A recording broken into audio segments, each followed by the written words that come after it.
Karibu tena katika sehemu nyingine mwisho ya Morning Trumpet, mazungumzo yetu katika mada yetu ya siku, na nilikudokeza pale mwanzo tu kwamba hivi karibuni tumeshuhudia uzinduzi wa mkakati wa kuimarisha demokrasia katika mashina ya Chama cha Mapinduzi, kazi iliyofanywa na katibu wa chama hicho. Hapa studio tumemwalika Harry James. Harry James ni mwenyekiti wa UVCCM Taifa. Karibu sana Harry. Asante sana. Na Saidi Msonga, huyu ni mchambuzi wetu wa masuala ya kisiasa. Karibuni sana. Asante sana. Hongereni kwanza kwa Taifa Stars. Tunashukuru. Wametuheshimisha. Wametuheshimisha. Hakika. Inatia moyo. Sana. Sasa tuitwe tena kichwa cha mwendo wazimu. Kabisa. Karibuni sana. Kuimarisha demokrasia katika mashina UVCCM ndio hoja ambayo inatukutanisha. Swali la msingi ambalo mtu yote anaweza kujiuliza ni kwamba hivi demokrasia huko haipo? Mbona leo tunazungumza kuimarisha demokrasia katika mashina? Harry, nikupe fursa hii kutuanzishia mazungumzo yetu. Kwanza nashukuru sana kwa fursa, lakini pia nichukue fursa hii kuwapongeza Watanzania wote na Taifa Stars kwa namna ambavyo jana tumebarikiwa kuingia AFCON kwa mara nyingine baada ya miaka 30 na ushe bila kuwa katika mtanange huo. Lakini pia nimshukuru sana Rais wa Jamhuri ya Muungano wa Tanzania kwa namna ambavyo ameonyesha furaha yake kwa niaba ya Watanzania wote na kuhodhi dhifa maalum kwa ajili ya mabingwa wetu hawa. Nadhani hii ni safari njema kwetu. Nikirejea katika swala la msingi ni kwamba mkakati wa kuimarisha demokrasia mashinani ni nini msingi wake? Kwanza kabisa, taasisi ya kisiasa katika muundo wetu wa kikatiba na muundo wetu wa kisheria na muundo wa miongozo wa vyama vyetu, demokrasia ni sehemu ya taasisi zetu za kisiasa katika upatikanaji wa viongozi. Leo Chama cha Mapinduzi kupitia katibu mkuu wetu Dr. Bashiro Ali ameutangaza mkakati wa kuimarisha demokrasia mashinani. Kwa nini mashinani? Chama cha Mapinduzi ni chama ambacho kinamilikiwa na wanachama. Ni chama ambacho kinaongozwa na wanachama. Na kwa niaba yao wanapatikana viongozi wa kusimamia shughuli za kila siku za chama. Kwa hiyo tukizungumzia demokrasia iliyo hai, ni lazima ianzie mashinani waliko wanachama. Na kule ndiko tunao watu wanaitwa mabalozi. Balozi ndio kiongozi mkuu wa chama anayeishi na mwanachama moja kwa moja. Kwa demokrasia ipo ama haipo, anajua balozi. Uhuru upo ama haupo, anajua balozi. Haki inatendeka ama haitendeki, anajua balozi. Serikali inawajibika ama haiwajibiki, anajua balozi, kwa sababu huyu anaishi na watu moja kwa moja. Furaha yao, kununa kwao, kukasirika kwao, anakufeel moja kwa moja katika maisha yake ya kila siku. Kwa hiyo mkakati wetu wa kuboresha demokrasia mashinani msingi wake ni nini? Kwanza ni kuwakumbusha wanachama wa Chama cha Mapinduzi kwamba bado chama chetu kinaamini kuwa hakuna uongozi utapatikana bila ya wanachama kuamua nani awe nani. Lakini utaratibu wa nani awe nani ni utaratibu uliokuwa misingi ya kikatiba na kikanuni. Kwa hiyo tunawakumbusha wanachama wetu mashinani kwamba tusifikirie uchaguzi wa kitaifa, wa kimkoa, wa kiwilaya bila kufikiri kwanza ngazi ya chini. Hapa mashinani ni namna gani demokrasia tumeipa nafasi katika uendeshaji wa shughuli zetu za kila siku. Lakini tunafanya hivyo pia kuwakumbusha kwamba huko mashinani ndiko waliko wanachama, huko mashinani ndiko waliko wananchi. Tunakwenda kwenye serikali za mitaa. Watu wasiwe na uoga wa kutumia haki yao ya kidemokrasia ndani ya chama kuomba ridhaa ya kuongoza wenzao katika serikali za mitaa. Lakini pia wajue misingi ya demokrasia ya ndani ya chama na misingi ya demokrasia katika jamhuri, ili wao wawe ni mawakala bora wa kusimamia demokrasia ndani ya chama na nje ya chama. Imani ya katibu mkuu wa CCM kwa niaba yetu sote, tunaamini wanachama walioko mashinani wakiwa na uelewa fika wa demokrasia ni nini, misingi yake, miiko yake, hatutokuwa na mashaka ya demokrasia ya nchi yetu pahala popote pale. Kwa hiyo tumeanza na huyo, na ndio tunasema tunaimarisha, maana yake ipo. Lakini kwa sababu tunapata wanachama wapya kila siku, tuna viongozi wapya kila siku, lazima mjenge utaratibu wa kuwa mna renovate knowledge ya watu wenu mara kwa mara, ili kila tuwe na common na tuwe na uelewa wa pamoja wanachama juu ya demokrasia yetu, mwelekeo wetu, misingi yetu, na kama taasisi tuweze kuvuka kwa pamoja. Na huo ndio msingi hasa wa kuimarisha, mkakati wa kuimarisha demokrasia mashinani. Na huo mkakati unakwenda kuzungumzia masuala ya haki, unakwenda kuzungumzia masuala ya usawa, unakwenda kuzungumzia masuala ya utu, unazungumzia masuala ya usimamizi wa serikali, unazungumzia masuala ya usimamizi wa miradi ya maendeleo. Imebeba vitu vingi sana, vitamini vikifanyika vyema nchi nzima, Chama cha Mapinduzi kitaendelea kuwa ni taasisi imara na madhubuti ya kisiasa ambayo inaweza kutegemewa kwa miaka mingi mbele ya safari. Nakushukuru sana Harry kwa kutuanzishia. Nije kwako Saidi. Saidi, umekuwa mchambuzi wa masuala ya kisiasa. Katika jicho la kichambuzi hiki kinachozungumzwa na UVCCM kwa maana ya chama sasa, nini unachokiona hasa? Binafsi kama mfuatiliaji wa siasa nadhani ni jambo zuri. Ni jambo zuri kwa maana lilivyoelezwa, kwa sababu ukiangalia pamoja na yote aliyoyaeleza, lakini yana msingi wake, kwa sababu nchi yetu ina muongozo ambao ni Katiba ya Jamhuri ya Muungano wa Tanzania. Na katika Katiba ya Jamhuri ya Muungano wa Tanzania, ukianza mwanzo tu kabisa pale ibara ya 3, inaeleza kwamba Tanzania ni nchi ambayo ya kidemokrasia kwanza, lakini pia ni nchi ya kijamaa na yenye kufuata mfumo wa vyama vingi. Sasa hii inatoa picha kwamba nchi yetu inaongozwa na mfumo ambao kwanza ni wa kidemokrasia, kwa maana ndio hilo ambalo nalizungumza sasa la kuimarisha demokrasia. Kwa hiyo kuna mahali ambapo mfumo huo wa kidemokrasia utapaswa kwenda kuimarishwa katika nchi. Lakini pia ni nchi ya kijamaa, ujamaa nao ni mfumo ambao nao unakwenda kufanya kazi kwa wananchi. Lakini pia ni nchi yenye kufuata mfumo wa vyama vingi, kwa maana ya kwamba ni mfumo pia ambao unakwenda kufanya kazi huko kwa wananchi.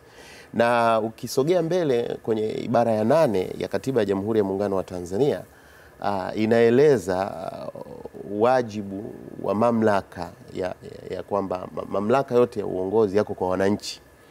Kwa hiyo maana ndo hao ambao wako kwenye ngazi ya mashina ambao ndo wanakwenda kupitia katika mifumo hiyo niliyoieleza, ambayo imeelezwa katika ibara ya 3, wananchi hao ambao wamepewa mamlaka na katiba kwamba wao ndio watakao kwenda kutengeneza sasa serikali, kwa maana ya uongozi ambao utakao kuja kuwajibika. Kwa hiyo ndio maana katika utekelezaji wa ile sehemu mojawapo ya katika iliyoelezwa katika ibara ya 3 kuhusiana na kwamba ni nchi ya kidemokrasia, kwa maana ya kwamba lazima kutakuwa kuna ushirikishwaji wa wananchi na katika kuhakikisha kwamba wanashiriki katika shughuli mbalimbali za kuhakikisha kwamba wanasukuma mbele maendeleo na demokrasia katika nchi yao. Kwa hivyo katika kuyafanya haya ambayo Chama cha Mapinduzi kinayafanya, ni wazi kabisa kwamba ni jambo zuri, kwa maana ya kwamba ndivyo hasa inavyotakiwa katika nchi yoyote. Lakini nadhani kwa kuwa wao ni Chama cha Mapinduzi na ni taasisi ya kisiasa, na bahati nzuri ndio chama ambacho kinaongoza serikali, kinapaswa pia kilitizame hili kwa upana wake zaidi, kwa maana ya kwamba hiyo nafasi ya kidemokrasia ambayo inatengenezwa ndani ya Chama cha Mapinduzi inatakiwa itengenezwe kwa maana kwa ujumla katika taifa zima, kwa maana kwamba wananchi wote katika taifa lote la Tanzania wapate fursa ya kuweza kuimarisha demokrasia yao kuanzia ngazi za mashinani mpaka ngazi za juu. Kama wanachama wa Chama cha Mapinduzi wanapata fursa ya kuweza kujizatiti na kujiimarisha kidemokrasia katika kuanzia ngazi za mashinani kupanda juu, manake wanapata fursa za kushiriki katika masuala mbalimbali ya maendeleo ya nchi yao, chaguzi na masuala kama hayo. Basi pia hata wale wananchi ambao wako nje ya Chama cha Mapinduzi, na kwa kuwa wao Chama cha Mapinduzi kama chama tawala ambao ni walezi wa taifa kwa ujumla wake, watakiwa pia milango kama hiyo walioifungua kwa wanachama wa Chama cha Mapinduzi ifunguke pia katika sura kama hiyo pia kwa wananchi wengine ambao hata wako nje ya. Kuna wananchi wengi ambao hawako katika chama chochote cha siasa, lakini wanahitaji kujengwa na wenyewe kuanzia katika ngazi ya mashina, kwa maana ya kwamba wawe na uwezo wa kuweza kushiriki katika masuala mbalimbali ya uongozi na mustakabali mzima wa taifa lao. Kwa hiyo kwa mimi, kwa mtizamo wangu kama mchambuzi, naona kwamba hatua iliyochukuliwa na Chama cha Mapinduzi ni hatua nzuri na ni hatua ambayo ina baraka za kikatiba. Kwa hiyo nilichotaka tu kueleza ni kwamba inatakiwa sasa ipanuke zaidi, kwa maana ya kwamba kutoa nafasi pia hata na kwa wale walio nje ya Chama cha Mapinduzi na wenyewe waweze kufunguliwa milango hiyo, waweze nao kushiriki katika ujenzi wa taifa lao, kwa sababu ile ibara ya 8 inasema ni wajibu wa wananchi kuweza kushiriki katika ujenzi wa taifa lao na mamlaka yote yako kwa wananchi. Hilo umelichukua Heri? Unajua, kimsingi ni kwamba CCM ndicho chama kilichoasisi mfumo wetu huu wa uongozi ndani ya nchi. Baada ya kuondoka utawala wa kikoloni, TANU na CCM ndio wamebaki kuwa walezi wa kukua kwa demokrasia ndani ya nchi yetu na vyama vingi ndani ya nchi yetu. Na kwa msingi huo hatuwezi kukwepa jukumu analotupa mchambuzi. Ni jukumu letu kama chama kinachoongoza serikali, lakini kama chama mama katika vyama vilivyopo nchini, kuendelea kuona welfare ya nchi yetu inabebwa na vyama vyote, kwa sababu chama chochote, na ndio maana tunakuwa wakali kidogo tunapoingia kwenye mvutano wa kisiasa, kwamba chama chochote kama kita misbehave, maana yake tunaandaa serikali ambayo ita misbehave mbele ya safari. Chama chochote kinaweza kuwa chama tawala ndani ya nchi yetu. Kwa hiyo wajibu wetu ni kuhakikisha kila chama kinajengwa katika misingi zinatungwa sheria ambazo zitazifanya taasisi zetu za kisiasa kuwa ni taasisi zinazoaminika, zinazotarajika, zisiwe ni taasisi zenye mashaka na wasiwasi, kwa sababu wananchi wanaweza wakaamua kesho ikaingia PPT, ikaingia TTC, ikaingia FFF, ikawa chama tawala. Sasa kama haikuandaliwa tunakuwa na serikali ya namna gani? Kwa hiyo nasema ninapokea na kunachukua hoja ya ndugu yetu mchambuzi, na nisema ni hoja ya msingi, na sisi kama chama tunawapa shime, badala ya kuhangaika na migogoro isiyokuwa na tija, waweke misingi ambayo itaimarisha taasisi hizi. Na mimi niseme Tanzania haihitaji watu wenye nguvu katika siasa. Tanzania inahitaji taasisi zenye nguvu za kisiasa. Taasisi ambazo zinasimamia principles, taasisi ambazo zinasimamia justice, taasisi ambazo zinasimamia haki na usawa, taasisi ambazo zinaangalia, zina vision ya kuivusha nchi, ndizo tunazotaka. Sio mtu, watu hufa, watu huwa wagonjwa, watu huishiwa ufanisi, lakini taasisi ikijengwa inaendelea kwa. Na hiyo ndio tofauti ya Chama cha Mapinduzi na vyama vingine. CCM imejengwa kama taasisi. CCM imejengwa kama taasisi. Anaondoka Heri, CCM inabaki ikiwa imara. Anaondoka Magufuli, CCM inabaki ikiwa imara. Anaondoka Bashiri, CCM inabaki ikiwa imara, kwa sababu imejengwa katika misingi ya taasisi. Na ndio maana leo unaona tunapeleka mfumo wetu wa kuijenga kuanzia chini. Kwa ile uelewa wa hiki ni chama na huu ndio mfumo wa chama na hii ndio wajibu wa mwanachama, unaanzia ngazi ya shina, ngazi ya tawi, ngazi ya kata, ngazi ya wilaya, ngazi ya mkoa, ngazi ya taifa. Wote mnauelewa kwamba hiki ni chama na huu ndio mwenendo wa kuenda nacho kama wanachama. Labda nibaki kwako kidogo Heri. Mkakati wa kuimarisha demokrasia katika mashina uliozinduliwa na katibu, una kitu gani cha pekee? Maana tunasema demokrasia ilikuwepo. Sasa tumekuja na mkakati wa kuimarisha. Kitu gani cha pekee kiko ndani ya mkakati? Kwenye mkakati ule wanachama wanakumbushwa wajibu wa kuhoji juu ya utendaji wa serikali. Kiangalia katika mkakati wenyewe, wanachama wamepewa wajibu wa kuhoji juu ya utendaji wa serikali kwa ngazi ya shina kabisa. Kule shinani ndiko kuna tatizo la maji. Kule shinani ndiko kuna tatizo la barabara. Kule shinani ndiko kuna tatizo la madawati. Kule ndiko wanakukumbushwa, nyinyi mnao wajibu wa kuihoji serikali yenu hii ya Chama cha Mapinduzi ama ya chama chochote kama itakuwa, mna wajibu wa kuhoji, mbona bajeti ilitoka milioni 10, zilitakiwa zitoke milioni 7 za madawati, ziko wapi? Huu ni wajibu wenu huko mashinani kuhoji juu ya utendaji wa serikali. Lakini pia wanakumbushwa wanachama juu ya wajibu wa kusimamia haki na maslahi ya umma. Kwamba nyinyi ndio wanachama wa Chama cha Mapinduzi, lakini ni raia, mnao wajibu kama raia kuhoji na kusimamia maslahi ya raia wenzenu. Mnapoona maslahi ya raia wenzenu yamekuwa violated, huu ni wajibu wenu kama wanachama kuhoji. Jamani, hawa watu walitakiwa wakivunjiwa nyumba wapewe compensation, mbona hawajapewa? Hawa watu mbona wamechangia michango yao hatujui iliko kwenda? Mna wajibu huo mashinani kuhoji. Kwa hiyo mkakati huu umekuja na jambo la ziada la kuwakumbusha na kuwawezesha wanachama wetu kwenye ngazi ya mashina kuwa na wajibu wa kuhoji, na wajibu wa kusimamia maslahi ya wananchi wenzao, wajibu wa kutetea haki za wenzao bila kujali kwa mimi wanachama bwana nitasemea wote. Hapana, sisi tumewarudishia wanachama wetu haki na wajibu wa kuhoji kupitia vikao. Na ndio maana kwenye ngazi ya shina pale yupo balozi. Balozi huyu ni mjumbe wa vikao vya chama vya tawi. Kwa hiyo wakisema wanachama wake anapeleka kwenye tawi. Kwenye tawi kule mwenyekiti wa mtaa ni mjumbe, anapokea ujumbe ule. Ukitoka pale itakwenda kwenye ODC. Hao wenye viti wa mitaa hawa ni wajumbe wa vikao vyetu vya kamati ya siasa ya kata. Kule kuna diwani atachukua atapeleka halmashauri. Kwenye halmashauri kuna mbunge. Huyu mbunge atachukua atapeleka serikali kuu. Kuna mkuu wa wilaya pale atasimamia kwa level ya wilaya. Kwa hiyo tunaamini ukombozi wa kweli wa fikra na ukombozi wa kweli wa maendeleo ya watu ni involvement ya watu. Lakini hatuwezi kushirikisha watu kama hatujawajengea uwezo. Au unamshirikisha mtu lakini hujamjengea uwezo, anakuwa involved tu, anaelea tu, lakini hajui wajibu wake ni nini. Kwa hiyo tunachosema sisi, kabla hatujafikiria swala la kupanua wigo wa kuwashirikisha wanachama wetu, tunao wajibu wa kuwajengea uwezo, ili tunapowashirikisha wawe na nafasi ya kuchangia mawazo, wawe na uwezo wa kuhoji, wawe na uwezo wa kusimamia, na mwisho wa siku ule ufanisi wa kuwa na wanachama na chama imara uweze kuonekana kwa tija ya wananchi wote na sio chama pekee yake. Nakushukuru sana Heri. Msonga, mwenyekiti hapa anasisitiza juu ya kuwawezesha wananchi au wanachama kuhoji. Na hapa kwenye kuhoji ndipo nilitaka kusikia mtazamo wako kidogo. Kwenye kuhoji panahitaji uhuru wa kuhoji na kujiamini huko. Na mara nyingi sana tunapata kusikia katika kuhoji ndiko mtu anakoweza kuwajibishwa kwamba amehoji, kwa nini unahoji? Yaani sijui kama naeleweka kwamba katika kuhoji linaweza kuja swali lingine la huyu anayehoji, alafu watu wakawa na mashaka hivi namna hii, hata uhuru wa kuhoji. Katika jicho la kiuchambuzi unaona nini?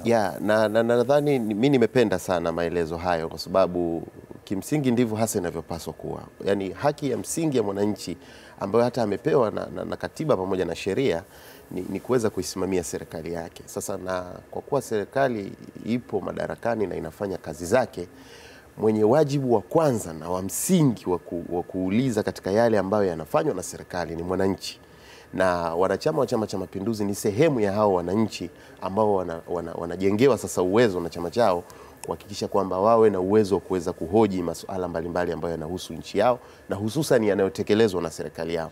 Kwa hiyo pia haiwanyimi nafasi wale walio nje ya Chama cha Mapinduzi, kwa sababu mimi kama mchambuzi najaribu kuongelea kwa upana zaidi, kwa sababu mwenyekiti anazungumzia kwa maana ya taasisi yake kisiasa, lakini mimi najaribu kuzungumzia kwa upana kwa sababu najua katika Watanzania milioni 54, 55 tuliopo kuna kundi kubwa la watu ambao hawajawahi kuwa wanachama wa chama chochote cha siasa, na hao ndio wengi zaidi kuliko wale ambao ni wanachama wa vyama vya siasa. Lakini hao hawawezi kuondoka kwenye wajibu wa msingi waliopewa na katiba pamoja na sheria wa kuhoji, kama ambavyo wamesema mwenyekiti wa UVCCM, masuala mbalimbali yanayohusu nchi yao na namna mbalimbali serikali yao inavyoendesha. Kwa hiyo sasa hapo ndo tunarudi katika hiyo nukta ambayo ulikuwa unajaribu kuigusa, kwamba na ndio maana awali katika maelezo yangu nikasema ni bahati nzuri kwa sababu Chama cha Mapinduzi ndicho chama tawala, kwa maana ya kwamba, na amesema mwenyekiti vizuri kwamba chenyewe ndio mlezi wa siasa na mlezi wa uongozi, kwa maana ya kwamba ni lazima kifungue njia na wengine wapate mahali pa kupita. Kwa sasa lile kundi kubwa ambalo linapaswa pia kuwajibika, kwa maana ya kwamba wanaweza wakayaona mambo yanayofanyika. Serikali imetoa maagizo fulani, imetoa mafungu fulani ya fedha kwa ajili ya kutengeneza mazingira, labda miundombinu ya barabara, vituo vya afya na mambo mengine kama hayo.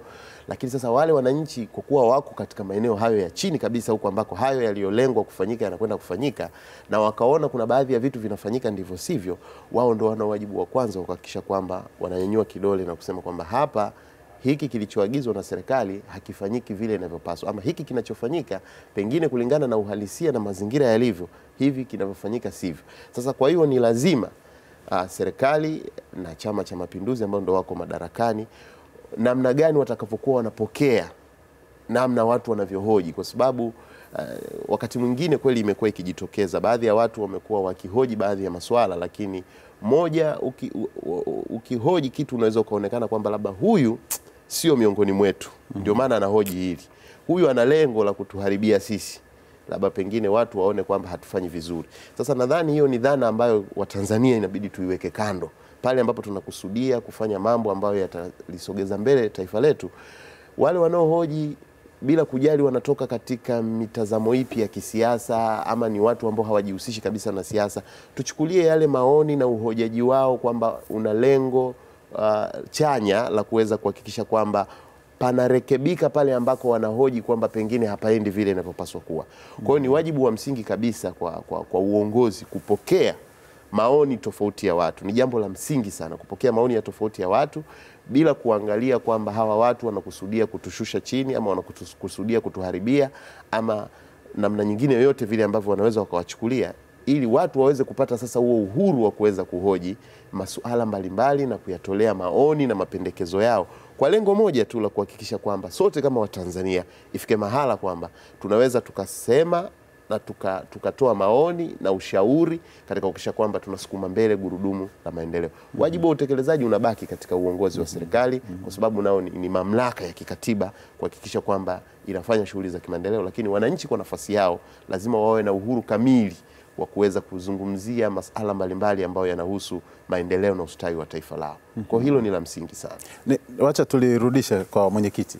Mwenyekiti, mkakati huu uliozinduliwa una kaeneo hako kanakotoa uhuru wa watu kuhoji, ama kuna mipaka ya kuhoji ili hawa wanaohoji pia wajitathmini kabla ya kuhoji, ama ni vipi? Unajua, kimsingi kwa mfano kwa chama chetu cha Mapinduzi chini ya Dr. John Pombe Joseph Magufuli, mwenyekiti wetu wa taifa na rais wa Jamhuri ya Muungano wa Tanzania, chama chenyewe kimeweka utaratibu wa wanachama kuhoji. Lakini katika uongozi huu tulionao sasa chini ya mwenyekiti wetu na katibu mkuu wetu, ni uongozi ambao unasikiliza zaidi wanachama na wananchi kuliko viongozi, kwa sababu hao ndio wenye dhamana ya nchi, hao ndio wenye dhamana ya chama. Na kwa sababu kumekuwa kama alizungumza mchambuzi wetu hapa kwamba kumekuwa na sura ya kwamba yawezekana anayehoji anataka kutukwamisha, yawezekana anayehoji ana dhamira mbaya, yawezekana. Ndio maana tunasema katika mkakati wetu wa kuimarisha demokrasia mashinani, swala la kuhoji ni miongoni mwa vitu ambavyo tunawafundisha wanachama wetu, ili anapotokea mtu kuhoji asionekane anakurupuka, asionekane ana nia mbaya, ionekane katika kukuza demokrasia kuhoji ni sehemu ya demokrasi. Sasa kama kuhoji ni sehemu ya demokrasi, anahoji kwa utaratibu gani, kwa njia gani, kwa namna gani? Hili ni jambo ambalo lazima tulifundishe watu wetu walijue. Kama wewe ni mjumbe wa kikao cha maamuzi na jambo limefanyika katika eneo lako la uongozi, una wajibu wa kuhoji kupitia vikao vile. Wewe mwenyekiti wa mtaa, ODC imetoa fedha na halmashauri, lakini fedha hizi zilivyotumika haieleweki. Una wajibu kupitia kikao cha halmashauri kuhoji, hizi fedha tulizoletwa na halmashauri hapa kuhusu madaraja mbona haieleweki, imetumikaje? Ni wajibu wako kuhoji pale, kwa sababu wenye majibu wako pale pale kwenye vikao vile.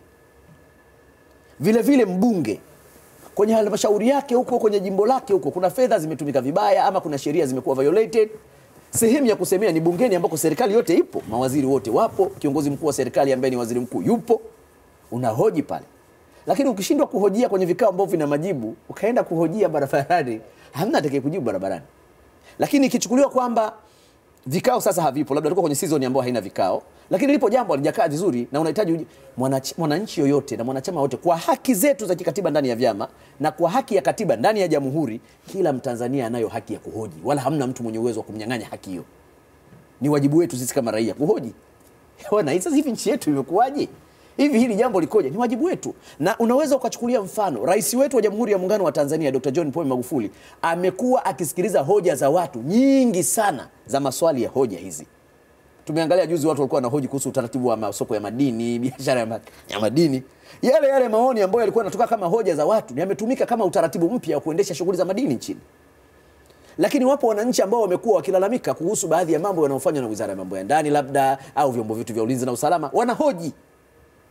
Juzi tumeona mfano mwingine, mtu mmoja alifungwa kwa kosa ya kusingiziwa, aliwekwa ndani kwa kosa la kusingiziwa. Watu wakahoji, anafungwaje huyu? Mbona kesi yake ni tofauti na aliyohukumiwa nayo? Tumesikia ameachiwa.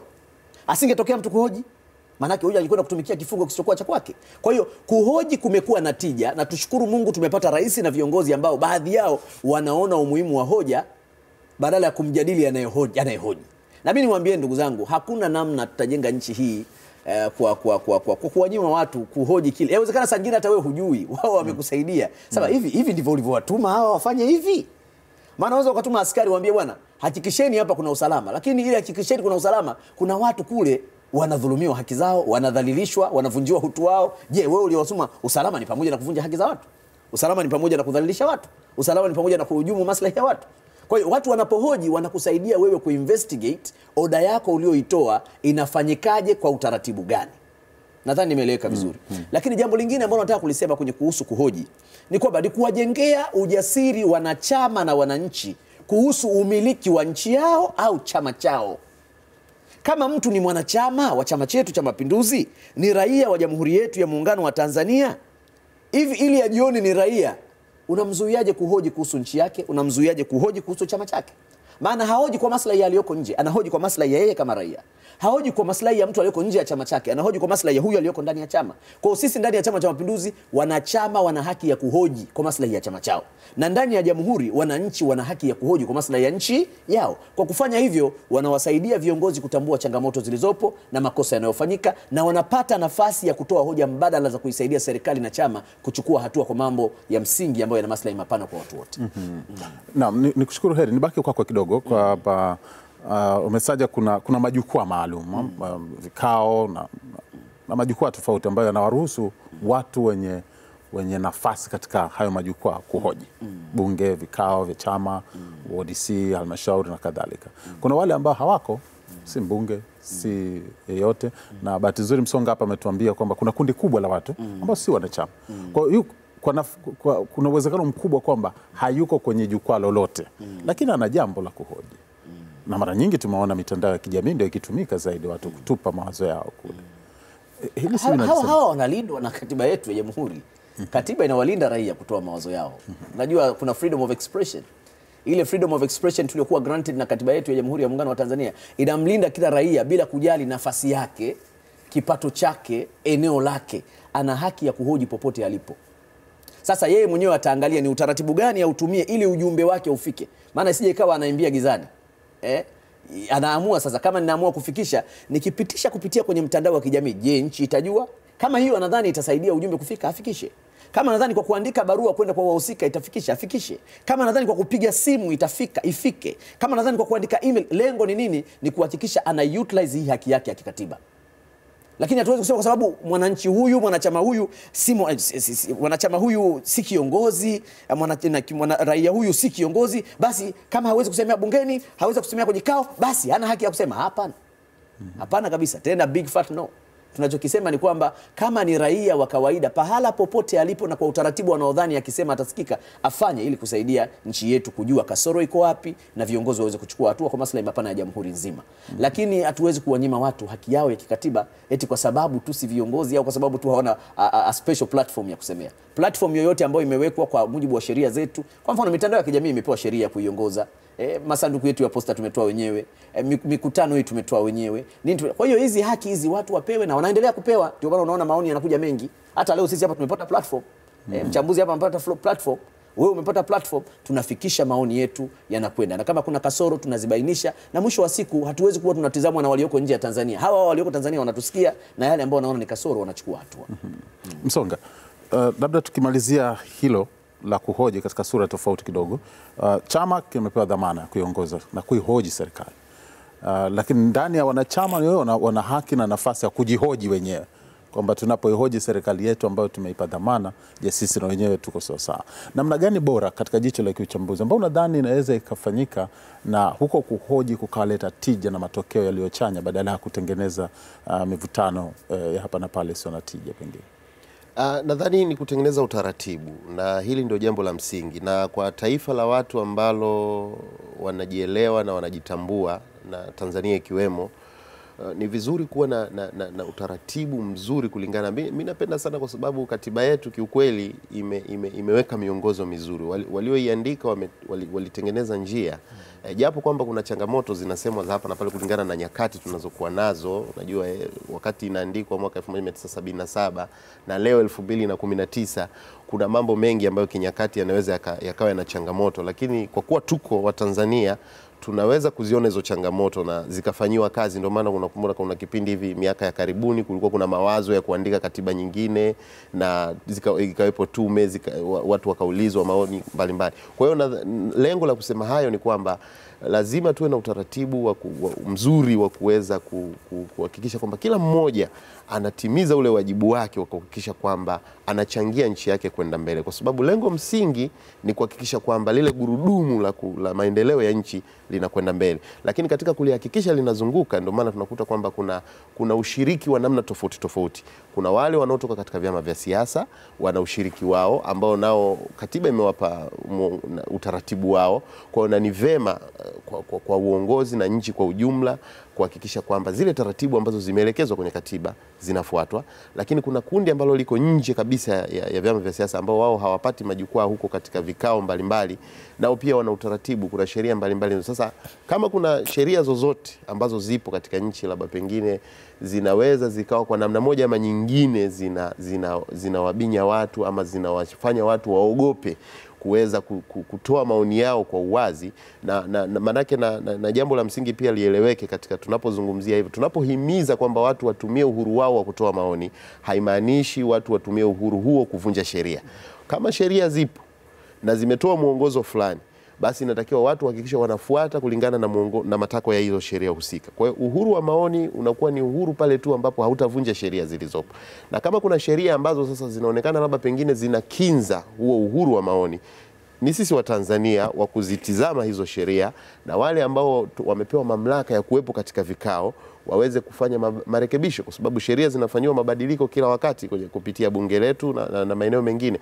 Kwa hiyo lazima wale ambao wana wajibu huo wa kuhakikisha kwamba wanafanya mabadiliko na maboresho ya sheria, basi wao wanasikiliza kile kinachozungumzwa kwa watu, pale ambapo pana changamoto za kisheria wanazifanyia marekebisho. Lakini mwisho tukirudi kwa wananchi, uhuru wao ule wa kutoa maoni basi ujiegemeze zaidi katika kuhakikisha kwamba wanashauri, wanakosoa, wanahoji na wanatoa maoni na mapendekezo kwa kufuata sheria zinavyohitaji. Tunaamini kabisa kwamba mwisho wa siku tutakuwa na taifa ambalo litakuwa kasi kubwa sana ya kimaendeleo, kwa sababu haya mambo mengine madogo madogo ambayo yanasababisha labda pengine watu kuwa na hofu na hivi na vile yanaweza yakatatuka. Kwa hiyo na uongozi ambao upo madarakani ni wajibu wao pia wa msingi kuhakikisha kwamba sheria zile za nchi ambazo zilizopo katika kusimamia masuala kama hayo ya kuwapa watu nafasi ya kuuliza, kuhoji, kutoa maoni yao, basi wanazisimamia kwa namna ambavyo zilivyo, na isifanyike hatua ambazo zinaweza zikasababisha watu wakaingiwa na hofu